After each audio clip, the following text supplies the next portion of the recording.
ठीक है, देखो ये पीरियोडिक टेबल का एक वो डायग्राम बना दिया गया। इसमें आप देख सकते हो कि टोटल कितने पार्ट में, 4 पार्ट में डिवाइड कर दिया गया इसको। पहला पार्ट ये शुरू के 2 लाइन को बोला जाता है, ये आपके एस ब्लॉक एलिमेंट होते हैं, एस ब्लॉक। ये शुरू के 2 line period first, group first and group second, इसको आप क्या बोलते हो, एस ब्लॉक एलिमेंट। अब ग्रुप थर्ड यहाँ पे है आपका, यहाँ से शुरू है ग्रुप थर्ड, 4 5 6 7 8 9 10 11 और 12, टोटल कितने देख सकते हो आप। ये आपके शुरू के फर्स्ट और सेकंड एस ब्लॉक एलिमेंट कहलाते हैं, क्योंकि इसके अंदर एस ब्लॉक एलिमेंट रखे हुए हैं, जिसमें लास्ट इलेक्ट्रॉन जो है वो एस सब सेल में जाता है। ये बीच में यहाँ से लेके सेकंड से लेके सेकंड नहीं थर्ड से लेके थर्ड, फोर्थ, फिफ्थ, 6 7 8 9 10 11 और 12, टोटल 10 कॉलम होंगे। देख लो 1 2 3 4 5 6 7 8 9 और 10, टोटल 10 कॉलम ये जो हैं आपके, ये डी ब्लॉक एलिमेंट हैं। D block element, D block element हैं जो बिल्कुल मिड में रखे हुए हैं, बीच में है पीरियोडिक टेबल के, आप देख सकते हो। ठीक है, तो पहले शुरू में आपके एस हैं, फिर बीच में क्या है आपके डी ब्लॉक के एलिमेंट हैं, और ये जो कॉर्नर में है आपके 6 कॉलम जो बने हुए हैं, इन्हें आप पी ब्लॉक एलिमेंट बोलते हो, पी ब्लॉक एलिमेंट्स। ठीक है, और सबसे नीचे जो 2 लाइन दे रखे हैं, फालतू के 2 लाइन है ये, इन्हीं दो फालतू के 2 लाइन को ही क्या बोलते हो आप, एफ ब्लॉक। एफ मीन्स फालतू, एफ ब्लॉक एलिमेंट, क्योंकि हमें बहुत कम पढ़ना होता है इनको, इसलिए बोल रहा हूँ मैं सब। ठीक है, फालतू नहीं है, बहुत ही इंपॉर्टेंट है।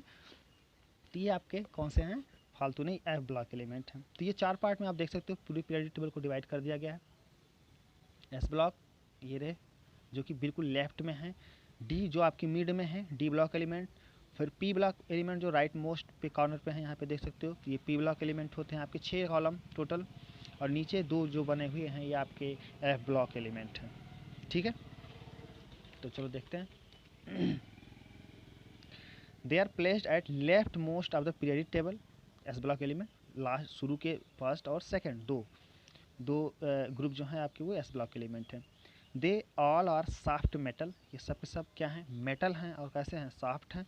There general electronic configuration is NS1 2, 1 या 2 जो है इनका इलेक्ट्रॉनिक कॉन्फ़िगरेशन किसी का भी आप कर सकते हो, चाहे सोडियम का, पोटेशियम का, रूबिडियम, सीजियम, फ्रांसियम या कैल्शियम का करो, किसी का भी करोगे। तो अगर मान लो सोडियम का मैं करूँ तो क्या आएगा, वो उसका 1s2 2s2 एंड 2p6 और फिर क्या 3s1। आप देख सकते हो कि ये n आखिरी सेल जो हमारा है वो है n हो गया, ये आप चीज़ n, और ये s उसमें कितना है 1 इलेक्ट्रॉन। अगर मैं मैग्नीशियम का करता, मैग्नीशियम का, तो यहाँ पे 2 हो जाता।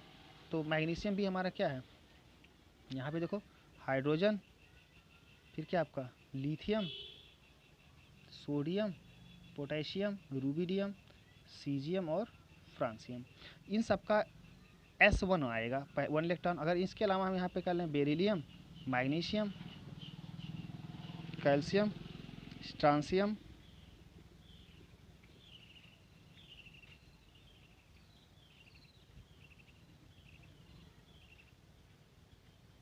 रेडियम। ठीक है, तो इन सब का क्या आने वाला है, NH2 आएगा। इन सब का NH2, 2 इलेक्ट्रॉन होंगे S सब सेल में, और क्योंकि ये दोनों, यही दोनों हैं जो उनको आप क्या बोलते हो, S ब्लॉक एलिमेंट बोलते हैं। ठीक है, सब सब कैसे हैं, मेटल हैं। The last electrons enters into S orbital, that's why they are called S block elements, क्योंकि इनका लास्ट इलेक्ट्रॉन जो है वो S ब्लॉक में इंटर करता है, S सब सेल में इंटर करता है, इसीलिए इनका नाम क्या रख दिया गया है, S ब्लॉक एलिमेंट रखा गया है। They are divided in 2 group, है ना, ग्रुप 1 एंड 2, 2 ग्रुप में रखे गए हैं। तो group first is called alkali metals, जिसमें से पहला ग्रुप जो आपका था hydrogen family, lithium, sodium, potassium करके जो है, उसे आप एल्कली मेटल्स के नाम से जानते हो, हाइड्रोजन को छोड़ के। And group second is called alkaline earth metal, या एल्कली अर्थ मेटल बोलते हैं सेकंड वाले को, एल्कली अर्थ मेटल। ठीक है, तो ये थे आपके एस ब्लॉक एलिमेंट जो शुरू के 2 लाइन में रखे गए हैं।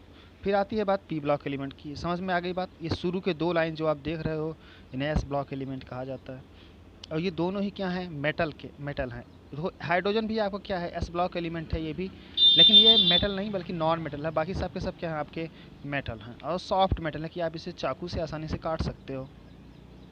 ठीक है, अगला जो हमारा है वो P block element. P block elements are placed in 6 group, group 13, 14, 15, 16, 17, 18। अब आप समझ गए होंगे। लास्ट के 6 ग्रुप जो आपके ये देखे आए गए, ये वाला ये ग्रुप 13 है आपका, दिस वन 14, 15, 16, 17 और 18। ये टोटल 6 ग्रुप जो हैं आपके, ये पी ब्लॉक एलिमेंट के नाम से जाने जाते हैं। ये इनकी खासियत ये है कि इनके अंदर जो लास्ट इलेक्ट्रॉन है वो किस में जाता है, last electron P subshell में जाता है। तो P block elements are placed in 6 group, group 13, 14, 15, 16, 17 and 18 in the right most of the periodic table. सबसे राइट में रखे गए हैं,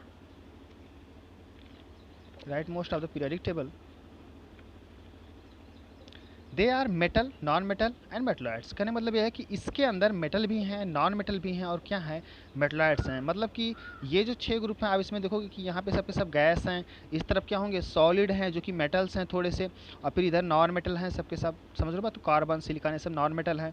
यहाँ पे गैस हैं आपके, यहाँ भी गैस हैं आपके, यहाँ पे नीचे मेटेलिक कैरेक्टर आ जाता है, अभी देखेंगे वो सारी चीज़ें हम लोग। तो इस जो पी ब्लॉक एलिमेंट्स हैं उनके अंदर मेटल भी हैं, मेटलॉइड्स भी हैं और नॉन मेटल भी हैं। ठीक है, they are metal, non-metal and metalloids. Their general electronic configuration is NH2 and NP126। कहने का मतलब क्या हुआ कि P में 1 से लेके 6 इलेक्ट्रॉन तक हो सकते हैं और यही होगा जो वेरी करेगा। बाकी NH2 ये फुल रहेगा। अगला क्या होगा, जो लास्ट इलेक्ट्रॉन होगा वो P सब सेल में जाएगा, इस वाले P सब सेल में जाएगा और उसमें 1 इलेक्ट्रॉन हो, 2 हो, 3 हो, 4 हो, 5 हो या फिर 6 इलेक्ट्रॉन हो सकते हैं। अगर 1 है तो वो 13 ग्रुप का मेंबर होगा। दो अगर P में एक ही इलेक्ट्रॉन हो तो इस वाले का बंदा होगा, वो इस फैमिली का बंदा होगा। जैसे कि एल्यूमिनियम में अगर आप देखो तो क्या आएगा, 3P1 आएगा लास्ट में। ऐसे इसमें अगर P में 2 इलेक्ट्रॉन हो तो वो इस फैमिली का, इस मतलब इस 14 ग्रुप का बंदा होगा। अगर 3 हो तो इसमें आएगा, जैसे कि नाइट्रोजन आपका 50th का है तो उसमें P3 आता है लास्ट में। ऑक्सीजन आपका P4 होगा, यानी कि 4 इलेक्ट्रॉन होंगे P में तो वो इस ग्रुप का बंदा होगा। 5 होंगे तो वो इस ग्रुप का बंदा होगा। फ्लोरीन, क्लोरीन, ब्रोमीन, आयोडीन ये सब के सब इसमें हैं। और आखिरी जो आपका 6 इलेक्ट्रॉन अगर होंगे P सब सेल में तो उसमें क्या होगा, वो इनर्ट गैस होगा और वो 18वें ग्रुप में आने वाला है। इसमें क्लियर होगी बात। तो ये अकॉर्डिंग टू P, अगर P में 1 इलेक्ट्रॉन हो तो इसका बंदा होगा, 2 है तो इसका, 3, इस तरह से आप आओगे। तो इसीलिए P का जो वेरिएशन है वो 1 से लेकर 6 तक रखा गया है, यानी कि P में मैक्सिमम 1 से लेकर कितने इलेक्ट्रॉन हो सकते हैं, 6 इलेक्ट्रॉन तक हो सकते हैं। क्लियर होगी बात। Their last electron enters into the P orbital. हाँ, तभी तो उसका नाम P ब्लॉक एलिमेंट्स रखा गया है। ठीक है, क्योंकि लास्ट इलेक्ट्रॉन किस में जाएगा, P सब सेल में जाने वाला है। कॉमन ग्रुप नेम अगर देखा जाए तो इसमें ग्रुप नेम जैसे कि शुरू के एल्कली मेटल्स और एल्कली अर्थ मेटल्स बोला गया था नहीं एस ब्लॉक एलिमेंट में, ऐसे P ब्लॉक में भी कुछ के कॉमन नेम हैं। जैसे कि ग्रुप 16 को काइल्कोजेन के नाम से जाना जाता है। ठीक है, ग्रुप 16 को काइल्कोजेन के नाम से जाना जाता है। ग्रुप 17 को हाइलोजन के नाम से जाना जाता है। 16 में ऑक्सीजन की फैमिली ये रही आपकी 16, ओल्ड, स्टाइल, से, टीपो, ऑक्सीजन, सल्फर, सेलेनियम, टेलेनियम और पोलोनियम ये हो गए। और ये 17 में आपके फसल, ब्राइट, इंडिया एक्ट 80, फ्लोरीन, क्लोरीन, ब्रोमीन, आयोडीन, इस तरह से। यहाँ पे क्या होगा, helium, neon, argon, krypton, xenon और रेडॉन, ये आपके हो गए। ये इनर्ट गैस या नोबेल गैस के नाम से जाने जाते हैं। ये वाले पूरे पूरे इनर्ट गैस या नोबेल गैस बोलते हैं। इन सबको आप हाइलोजन के नाम से जानते हो, बहुत ज़्यादा यूज होगा हाइलोजन, हाइलोजन के नाम से जाने जाते हो। ऐसे ही इस वाले ग्रुप को, ऑक्सीजन की फैमिली को काइल्कोजेन के नाम से जाना जाता है। ठीक है, तो ये कुछ बाकी इन सब के लिए तो कोई वैसा नेमिंग है नहीं, बाकी फैमिली बोला जाता है। जैसे 50th ग्रुप को बोलते हैं नाइट्रोजन फैमिली, नाइट्रोजन, फास्फोरस, सल, इस तरह से ये जो भी है आपका।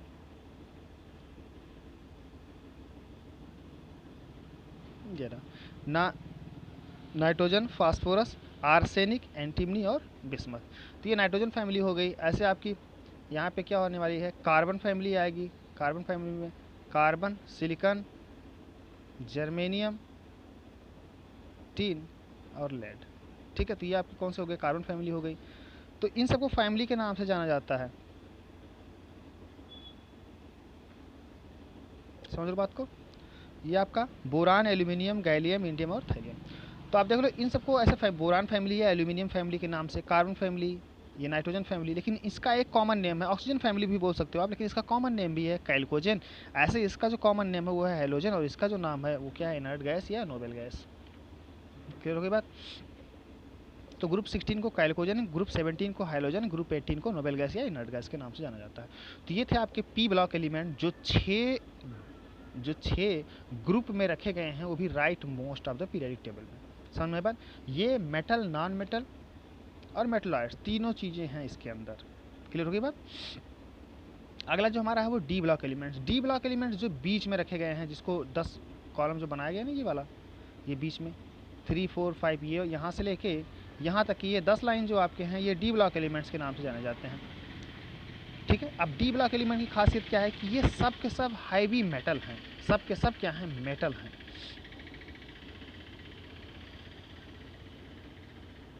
तो they are placed in the middle of the periodic table in the following groups, group number 3, 4, 5, 6 up to 12। Total 10 group में ये रखे गए हैं। ये रहे ग्रुप, आप देख सकते हो। They all are heavy metals, सब के सब क्या हैं, भारी मेटल्स हैं। Their last electron enters into D orbital, हाँ इसीलिए तो उनका नाम रखा गया है डी ऑर्बिटल एलिमेंट्स। ठीक है, क्योंकि उनके लास्ट इलेक्ट्रॉन डी सब सेल में जाते हैं, वो भी इनर सेल में फिल होते हैं। समझ में बात? They all are heavy metals. Their last electron enters into d orbital. Their general electronic configuration is n-1 d 0 to 10 ns2। अब ध्यान से देखो, ये इनर सेल की मैंने बात किया, ये वाला तो फिल रहेगा ns2, ये आउटर सेल है इसका, लेकिन इसका इनर सेल जो है, इसके जस्ट पहले वाला जो सेल है वो n-1 सेल कहलाएगा, और इसका जो डी सब सेल है वो फिल हो रहा होता है। तो इसका जनरल इलेक्ट्रॉनिक कॉन्फ़िगरेशन यही आने वाला है, n-1 d 0 to 10 हो सकता है, मतलब कुछ भी इलेक्ट्रॉन हो इसके अंदर, 0 से लेके कहाँ तक हो सकते हैं, 10 तक हो सकते हैं। और बाकी क्या, ns2। देखो ये 0 सिर्फ 1 या 2 के केस में हुआ है, बाकी सब में जो है क्या है कि इलेक्ट्रॉन जो हैं वो 1 से लेके 10 तक है। बस एक कैडमियम है आपका, देखना इलेक्ट्रॉनिक कॉन्फ़िगरेशन में आप चेक कर लेना। तो ये इसका जनरल इलेक्ट्रॉनिक कॉन्फ़िगरेशन है। क्लियर हो गई बात? तो ये आपके डी ब्लॉक एलिमेंट है। डी ब्लॉक एलिमेंट भी और भी ढेर सारी खासियत होती है, जैसे कि जितने भी कलर्ड आयन होते हैं, कलर आप देखते हो जो भी कंपाउंड्स होते हैं वो कलरफुल होते हैं। तो कलरफुल क्यों, ये सिर्फ इसीलिए बोले जाते हैं, डी ब्लॉक एलिमेंट्स के जो भी एलिमेंट्स हैं वो कलर एलिमेंट्स बनाते हैं। ट्रांजिशन एलिमेंट इन्हें कहा जाता है, क्योंकि ये ढेर सारी वेरिएबल बैलेंसी शो करते हैं, ढेर सारी वेरिएबल बैलेंसी शो करते हैं। ठीक है, ये सब के सब बहुत ढेर सारे इसमें से ऐसे हैं जो कैटलिस्ट की तरह यूज होते हैं। ठीक है, तो बहुत ही ज़्यादा इसके मतलब प्रॉपर्टी हम लोग पढ़ेंगे डी ब्लॉक एलिमेंट, जब अलग से पढ़ेंगे D block element 12th class में, तब वहाँ पे डिटेल में मिलेगा हमें। अभी बस थोड़ा सा नॉलेज रखो आप कि ये कहाँ पे प्लेस किए गए हैं, किन किन ग्रुप में हैं, उनका जनरल इलेक्ट्रॉनिक कॉन्फ़िगरेशन क्या है। ठीक है, ये सारी चीज़ें बाकी हम लोग देखने ही वाले हैं आगे। फिर आता है एफ ब्लॉक एलिमेंट्स, वही जो फालतू के एलिमेंट्स हैं, फालतू मतलब फालतू नहीं बल्कि F block elements. They are placed at bottom of the periodic table in 2 periods, each contain 14 elements. वही जो नीचे के रख दिए गए हैं, ये 2 लाइन जो बनाया गया है ना नीचे, एफ ब्लॉक एलिमेंट्स हैं ये। यहाँ पे टोटल 14 एलिमेंट रखे हुए हैं, इसमें 14 एलिमेंट हैं यहाँ पे। इसी में प्लूटोनियम, यूरेनियम, ये सारी चीज़ें मिलेंगी आपको, सारे रेडियो एक्टिव एलिमेंट्स हैं, है ना। तो they are placed at bottom of the periodic table in 2 periods, each contain 14 elements. The 2 periods known as lanthanide and actinide।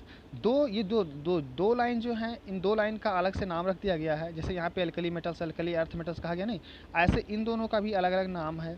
इस वाली लाइन का लैंथेनाइड बोलते हैं और इस वाले को एक्टिनाइड बोलते हैं, लैंथेनाइड और एक्टिनाइड। ठीक है, ये कॉमन नेम है इन सब का।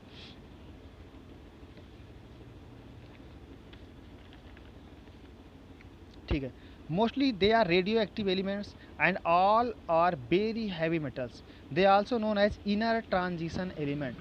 इन्हें क्या बोला जाता है, इनर ट्रांजिशन एलिमेंट बोला जाता है। जैसे डी ब्लॉक एलिमेंट को डी ब्लॉक जो एलिमेंट है इन्हें ट्रांजिशन एलिमेंट भी बोला जाता है।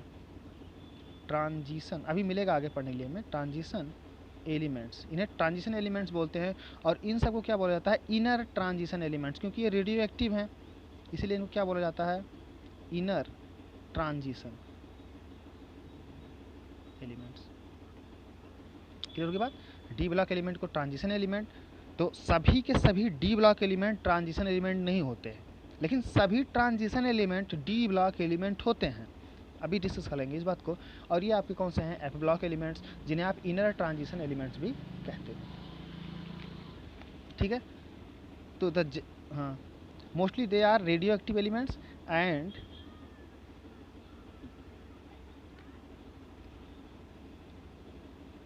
elements and all are very heavy metals. They also known as inner transition elements. In general, the general electronic configuration of F block element is this one, n-1। देखो इसमें inner जिसे आप क्या बोलते हैं, पेनाल्टीमेट सेल, यानी कि अंदर का दूसरा नंबर का जो होता है वो फिल हो रहा होता है। आप देख सकते हो यहाँ पे 3 सेल दिखाए गए हैं। आपका n सेल जो आउटर मोस्ट सेल है, इसके पहले वाले को n-1 सेल बोला गया, ठीक है, और इसके पहले वाले को n-2 सेल बोला जाता है। क्लियर हो गई बात। तो इसमें जो इलेक्ट्रॉन है वो n-2 सेल में फिल हो रहे थे उतने, मतलब कि दूसरे वाले इनर में, समझो ये आउटर मोस्ट, उसके बाद एक आपका छोड़ के उसके बाद जो अंदर वाला है उसमें फिल हो रहे होते हैं, जिसे आप क्या बोलते हो, पेनाल्टीमेट सेल। क्लियर हो गई बात। तो ये जनरल इलेक्ट्रॉनिक कॉन्फिगरेशन आप देख लो, n-2 F1 to 14 हो सकते हैं, 14 इलेक्ट्रॉन होते हैं F में, और फिर n-1 यानी कि उसके बाद वाला जो सेल है उसमें D 0 या 1 इलेक्ट्रॉन होंगे, या तो कोई भी नहीं होगा, या तो 1 इलेक्ट्रॉन होंगे, और फिर लास्ट में क्या होगा, NH2 होगा। ये इसका जनरल इलेक्ट्रॉनिक कॉन्फिगरेशन है। In the case of lanthanide the electronic configuration is, lanthanide series का और एक्टिनाइड सीरीज़ को अलग अलग से कर दिया गया यहाँ पे। वो तो जेनॉन एक्सी जेनॉन का यहाँ पे इलेक्ट्रॉनिक कॉन्फिगरेशन है। उसके बाद है 4F1 to 14, 5D0 to 1 and 6S2, ये आपका लेंथेनाइड का है।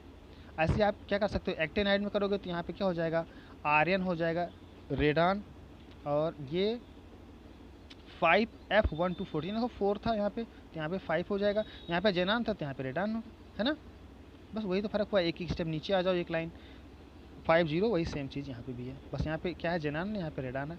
ये 4F1 to 14 था, ये 5F1 to 14 है, ये 5D0 to 1 था, ये 6D0 to 1 होगा, ये 6S2 था, यहाँ 7S2 होगा। ठीक है, क्योंकि एक स्टेप हम नीचे आए हैं, या एक पूरे पीरियड नीचे आ गए हैं। क्लियर हो गई बात। नेक्स्ट जो हम देख सकते हैं इसमें, दे डिस्प्ले ये variety of oxidation state and tend to form coloured ions. तो ये सब भी क्या होता है, बहुत ही ऑक्सीडेशन, ढेर सारा वेरिएशन करते हैं, ऑक्सीडेशन नंबर शो करते हैं ढेर सारा, ठीक है, और कलर आयन ये भी बनाते हैं। और +3 ऑक्सीडेशन स्टेट जो है आपका एक्टिनाइड सीरीज का, एक्टिनाइड एलिमेंट जो है +3 ऑक्सीडेशन, देखो बनाने को तो ये +3, +1 और +5 ज़्यादा होता है, लेकिन +3 ही मोस्ट, सबसे ज़्यादा +3 ही आप यूज करने वाले हो, या यूँ कहें जो हमारे सिलेबस में वो +3 ही है, क्योंकि ये +3 ही बनाते हैं। एक्टिनाइड जो है वो +3 सबसे ज़्यादा स्टेबल स्टेट होता है उनका, इसलिए +3 बनाते हैं वो ऑक्सीडेशन स्टेट। क्लियर हो गई बात यहाँ तक, ठीक है।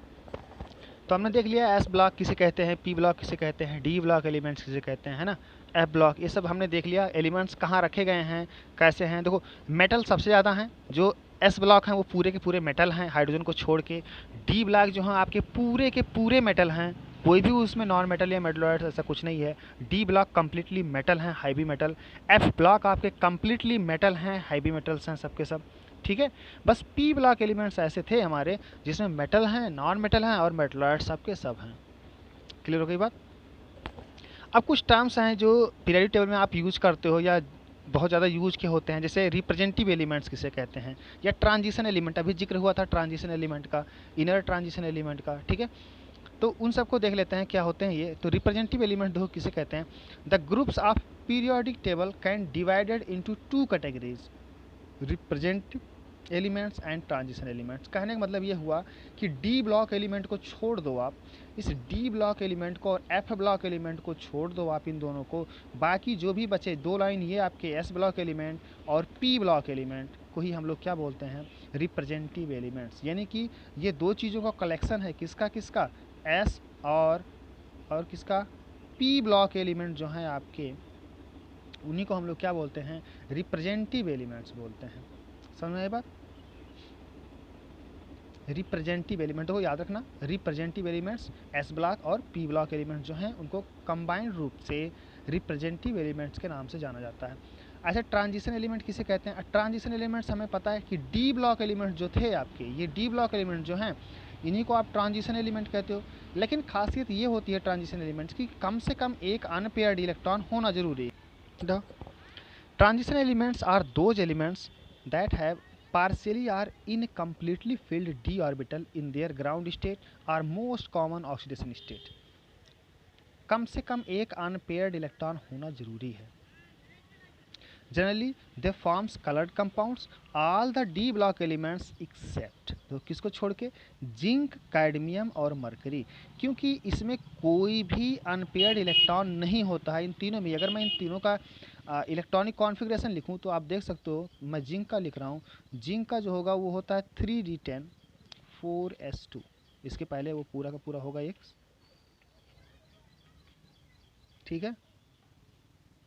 आर्गन होगा, आर्गन 18, हाँ ठीक है.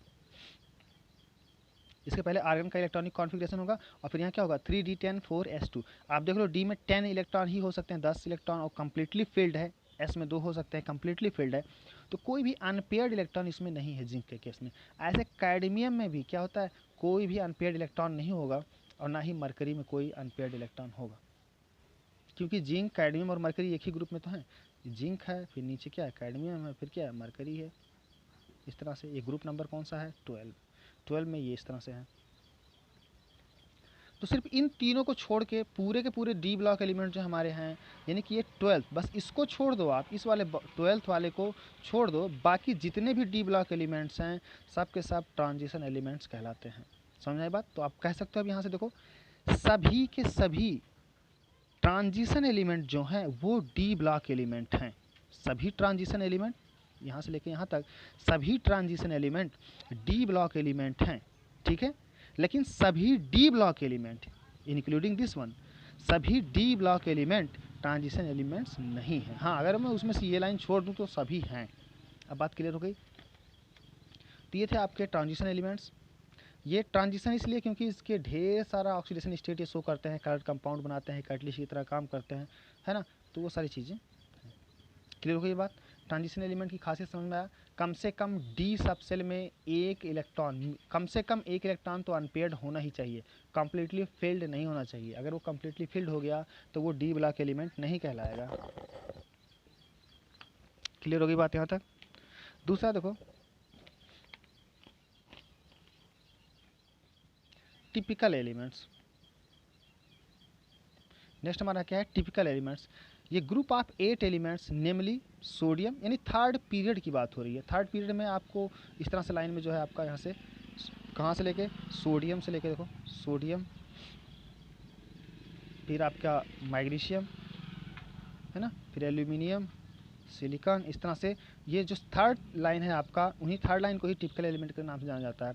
ये group of 8 element namely sodium, magnesium, aluminium, silicon, phosphorus, sulphur, chlorine and argon belong to the third period is called typical elements. ठीक है, तो याद रख लेना, एक बार प्रैक्टिस करोगे इन्हें तो याद हो जाएंगी ये सारी बातें कि टिपिकल किसे कहते हैं. ठीक है, एक और चीज़ यहाँ पे बहुत डिस्कस हो गया है, वो है डायगोनल रिलेशनशिप. ये सब हमें एस ब्लॉक एलिमेंट जब पढ़ेंगे तो वहाँ पे मिलेगा एक बार फिर से, फिर भी देख लेते हैं. देखा गया कि जो पीरियड टेबल बन गया इस तरह से, तो देखा गया कि डायगोनली कुछ एलिमेंट्स ऐसे हैं जिनके डायगोनली जो दूसरे एलिमेंट रखे हुए हैं उनकी कुछ प्रॉपर्टी इस वाले से क्या करती है, मैच करती है, और काफ़ी ज़्यादा प्रॉपर्टी मैच करती है, और इसी वजह से इनको क्या बोला गया, ये डायगोनल रिलेशनशिप बोला जाता है. ठीक है, और इनके पेयरिंग को ही हम क्या बोलते हैं, डायगोनल एलिमेंट्स बोलते हैं. तो ये diagonal relationship is side to exist between certain pairs of diagonally adjacent elements in the second and third period of the periodic table. Second ये आपका कौन सा है, सेकेंड पीरियड है, और ये आपका क्या है, थर्ड पीरियड है. तो सेकेंड और थर्ड में डायगोनली जो है ढेर सारे प्रॉपर्टी क्या होती है, मैच हो जाती है एलिमेंट्स की. तो डायगोनल एलिमेंट्स है many similar properties. Example boron and silicon. जैसे बोरान और सिलिकॉन की अगर बात कर लो, इसकी कुछ प्रॉपर्टी की डिस्कशन करो, तो boron and silicon are both semiconductors. ये दोनों ही क्या होते हैं, सेमी कंडक्टर्स होते हैं. ऐसे लिथियम और मैग्नीशियम की अगर बात कर लो, तो लिथियम को अगर हम बर्न करें तो इसका नाइट्राइड बनता है. ऐसे मैग्नीशियम का भी क्या होता है, एयर में बर्न करने पे नाइट्राइड बनेगा, इसका भी नाइट्राइड बनता है. ठीक है, सबका नहीं ऐसा होगा, लेकिन लिथियम का और मैग्नीशियम का होगा. ऐसे लिथियम सल्फेट जो है वो वाटर में डिजॉल्व नहीं होता, ऐसे मैग्नीशियम सल्फेट भी है, आसानी से वाटर में डिजॉल्व नहीं होता है. तो ढेर सारी प्रॉपर्टी इनकी क्या होगी, वो रिसेंबल कर रही होती है, मैच कर रही होती है. ठीक है, और इसी रिलेशन को हम क्या बोलते हैं, diagonal relationship. Example boron and silicon are both semiconductor. Similarly lithium and magnesium are light and hard elements. ठीक है, ये दोनों ही क्या, लाइट और हार्ड. क्या बात समझ में आ गई. तो कुछ ही एलिमेंट्स हैं, जैसे कार्बन का अगले से हो जाएगा, थोड़ा बहुत प्रॉपर्टी मैच करता है, पूरा पूरा नहीं, ठीक है, लेकिन काफ़ी हद तक काफ़ी कुछ प्रॉपर्टी मैच कर जाता है इस तरह से। तो हमने हमने क्या देख लिया, हमने देख लिया मॉडर्न पीरियडिक टेबल, और उससे रिलेटेड कुछ टर्म्स देखे हमने कि कौन चीज़ कहाँ पे रखा है, उसका नाम क्या है। पीरियडिक टेबल हमने बना के देख लिया, ठीक है, सब उनको क्लासीफाई कर लिया अलग अलग ब्लॉक में, अलग अलग ब्लॉक के एलिमेंट्स के बारे में, उनकी खासियत क्या है हमने देख लिया, ठीक है। अब हम लोग पढ़ने जा रहे हैं अगला जो हमारा टॉपिक है वो है पीरियोडिक वेरिएशन, कि जो उनकी फिजिकल प्रॉपर्टीज होती है, जैसे एटॉमिक रेडियस है, आयनाइजेशन एंथैल्पी है, इलेक्ट्रोनेगेटिविटी है या इलेक्ट्रॉन एफिनिटी है, ये सारी सारी जो फिजिकल प्रॉपर्टीज हैं वो कैसे वेरी करते हैं moving in A periodic table. अगर हम लेफ्ट टू राइट जाएंगे तो ये सारी चीज़ें कैसे वेरी करेंगी, अगर हम टॉप टू बॉटम जाएँ तो ये सारी चीज़ें कैसे वेरी करेंगी, ठीक है। तो हमारा नेक्स्ट टॉपिक यही है, और यही आखिरी टॉपिक भी है इस चैप्टर का, कि ये लास्ट अगर हम डिस्कशन कर लें तो हो गया।